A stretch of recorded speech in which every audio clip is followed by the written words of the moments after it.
Welcome to Release Your Potential Now with Jane, your weekly dose of energy, wisdom, and healing, where we explore how energy shapes your life and how you can shift it to thrive in every area physically, emotionally, and spiritually.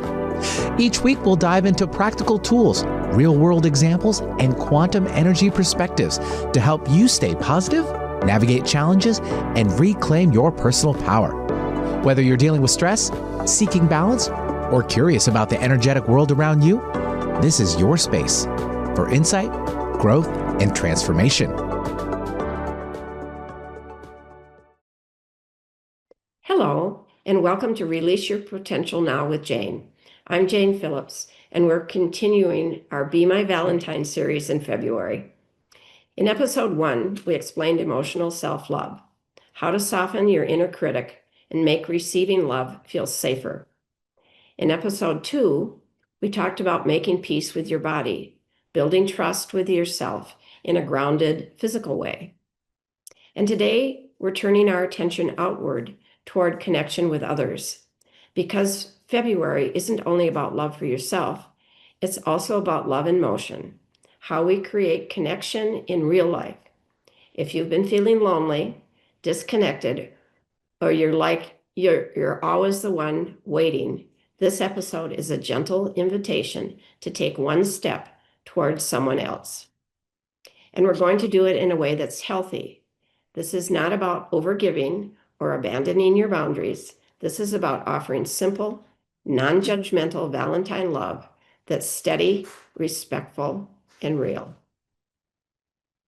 So we're making the shift from self-support to supporting others. And here's a simple idea. The things you practiced the last 2 weeks, self-kindness, listening, softening, staying present, those are the same skills that help you show up for someone else. And here's a simple idea. When you learn how to support yourself, you learn how to support another person without fixing them, without judging them, and without turning it into a performance. So this week is about a question.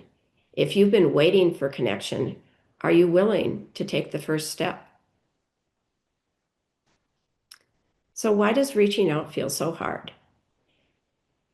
Reaching out can feel surprisingly vulnerable. People often don't do it because they fear things like, oh, what if I bother them? Or what if they don't respond at all? They ghost me. Or what if I look needy? Or what if it gets awkward? And it's a tricky thing. And I have a little story about me wanting to connect to I do ghost work, a ghost talk in Los Angeles with a woman actor that I have worked with to clear her house. And I wrote her, I was scared, but I wrote and I said, can I come to LA and you would host a party where I could talk about my business? And she said, I am way too busy to do that, but would you like to be on my podcast? I went, oh my goodness, that was a better option for me.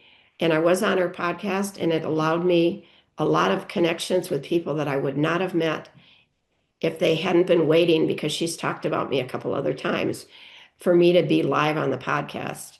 And so if I hadn't reached out to just take a risk to ask if she would host a ghost talk for me, I wouldn't be have as many new clients because of that. So sometimes the truth is we don't reach out because we don't want to risk disappointment. And what happened is I got disappointed, and then I got exactly a better option. So waiting can feel safer than initiating. But waiting has a cost. It can keep you feeling separate, stuck, and alone. So today we're talking about telling your nervous system connection is safe enough to attempt. And I tell my clients, it's an experiment. The worst that can happen is nothing, or somebody says no. It may not be perfect. It's not guaranteed, but it's just be safe enough. Let it be safe enough to at least one small step, because you never know what's going to happen. So, and now we're going to talk a little bit about non-judgmental love, what it is and not. So let's define what we mean by Valentine love, because that's a trigger for some people. Non-judgmental love is kindness without a lecture. It's presence without pressure. It's support without controlling. And it's care without keeping score. The whole idea of, I'm going to care, but now you have to care about me. It's letting someone be where they are without trying to correct them, analyze them, or rush them. And it's not about rescuing, overfunctioning, becoming someone's emotional dumping ground. That's not what we're talking about. Or saying yes when you actually mean no. Or it's not about taking responsibility for someone else's happiness. So we're keeping it clean. Kindness plus boundaries. And the first step is connection can be built in more than one way. And this is a mindset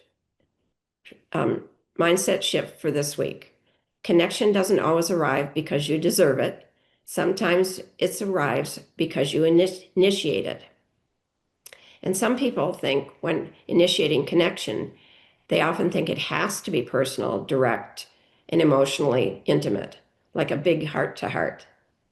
But connection can be built in other ways too, ways that feel safer and lighter and even fun. And sometimes, if you're an introvert as I am, the easiest way to feel connected is to be around people while doing something that matters to you. And that's one of the best ways to create solid, grounded connection is through shared purpose.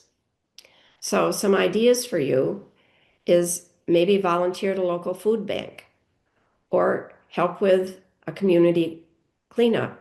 Or if you belong to a church or another religious facility or something, you can help with community cleanup, picking up trash with a group, or joining a park or trail cleanup with the Park Service or community volunteers. I lived 2 blocks from a park that was non-maintained because it was kind of in a no man's land.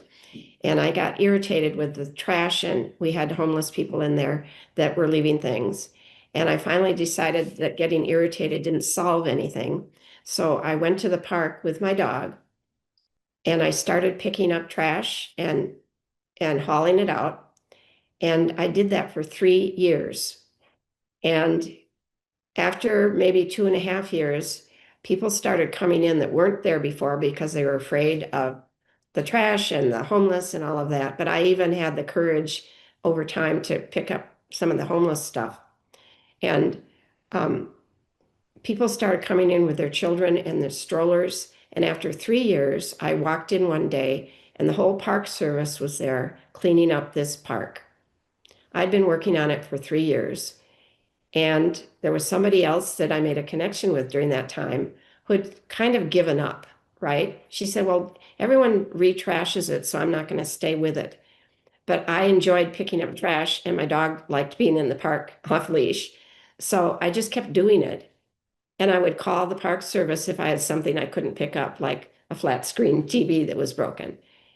And they finally picked it up, and I learned that everything counts. And I found out after I left the area that people were asking where I'd gone because they were appreciative of my persistence with this.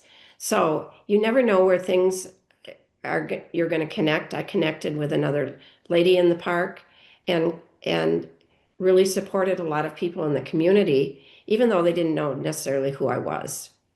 So when you're volunteering, you don't have to force conversation or impress anyone. Most of the time I was doing my work by myself, but I was feeling connected with the area. And you're simply can be side by side doing something meaningful, and that naturally builds connection. So when you volunteer, you don't have to force anything. And you can have another option if volunteering to do food banks and community cleanups and all of that, you can support an animal rescue shelter or a local charity event if that is rewarding for you. So another option is to join a group that matches your interests, like a meetup group, because connection becomes a byproduct of what you already enjoy.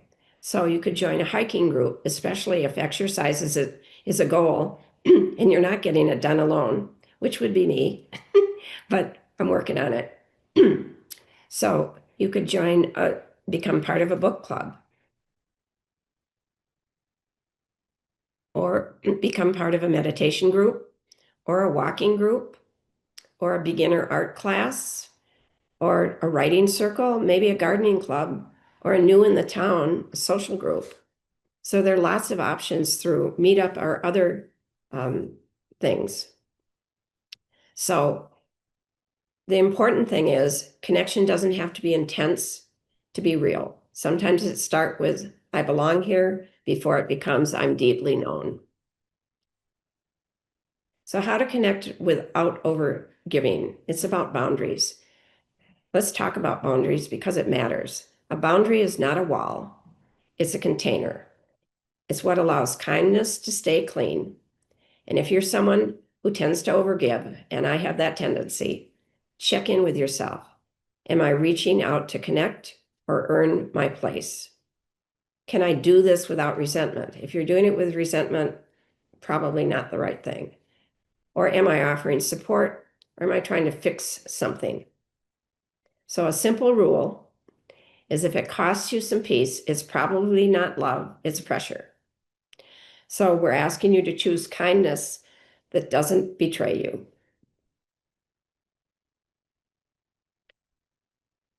So I want to mention again, as I did last week, that if you want deeper connection, but you feel guarded about it, you may have a heart wall. And those are emotions trapped around your heart that are formed for protection. And they can start pretty young. And the problem is that a small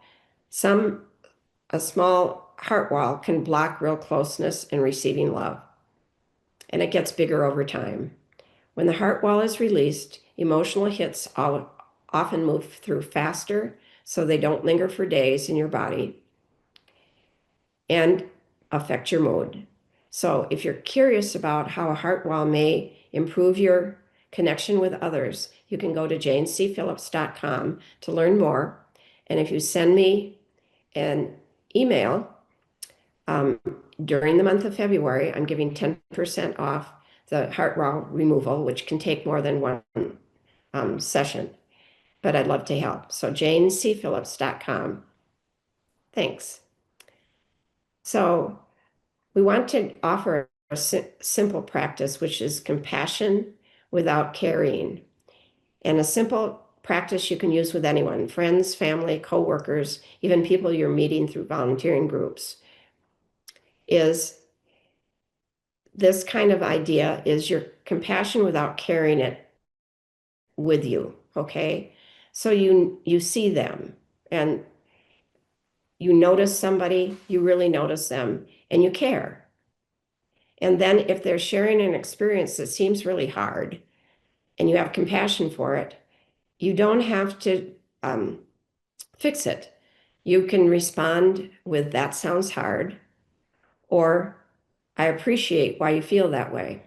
And I always have a sidebar around the word appreciate.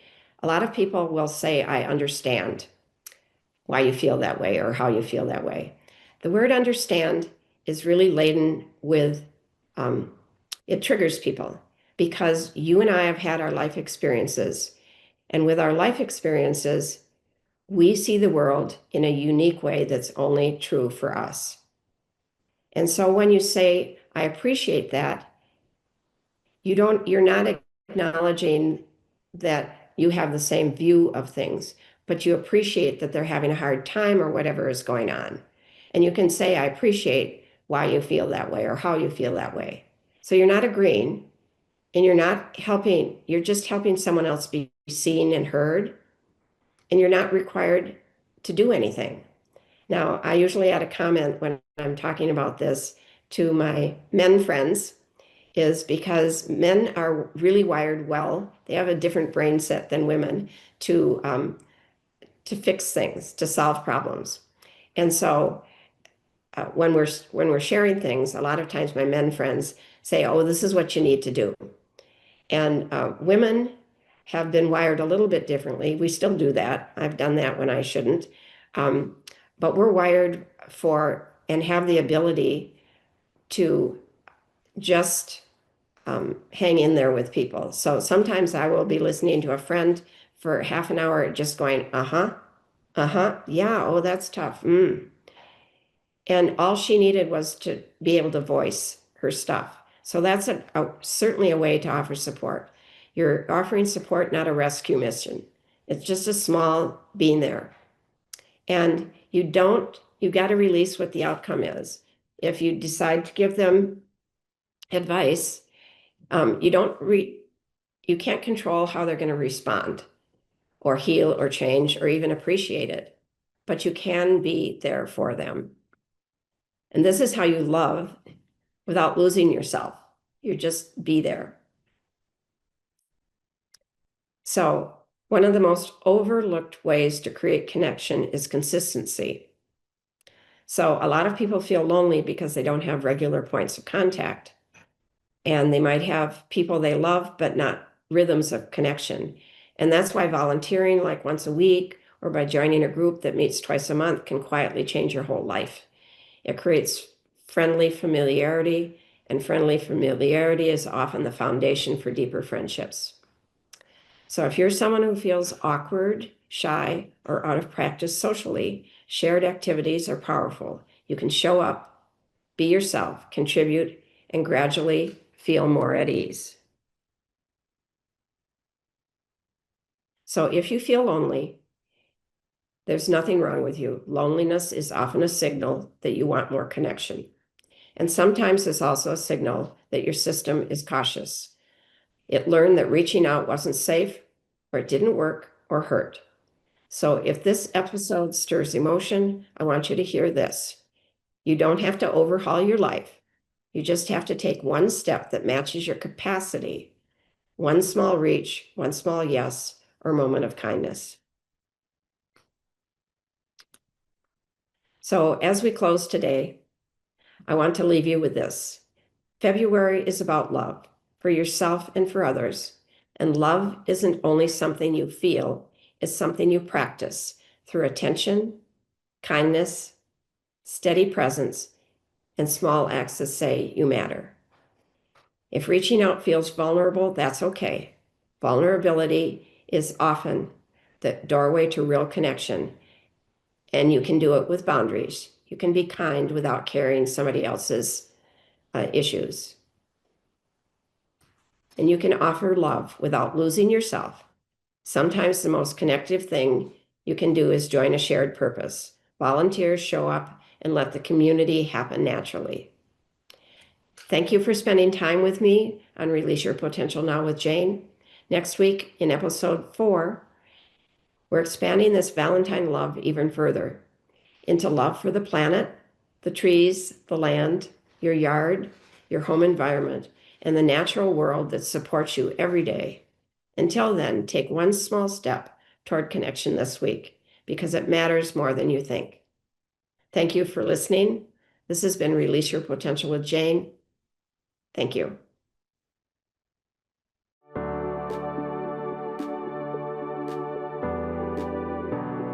You've been listening to Release Your Potential Now with Jane, your weekly dose of energy wisdom and healing. Tune in on Transformation Talk Radio to unlock the power of energy healing and transform your life one insight at a time. Share this episode with a friend who's feeling stuck and might benefit from a little extra support on their journey. Together, we can create a ripple effect of healing and positivity, empowering individuals to live healthier, more joyful lives. Are you ready to gain control of your life and health? Then visit janecphillips.com to book a session, join a workshop, or explore how energy wisdom can help you heal and thrive.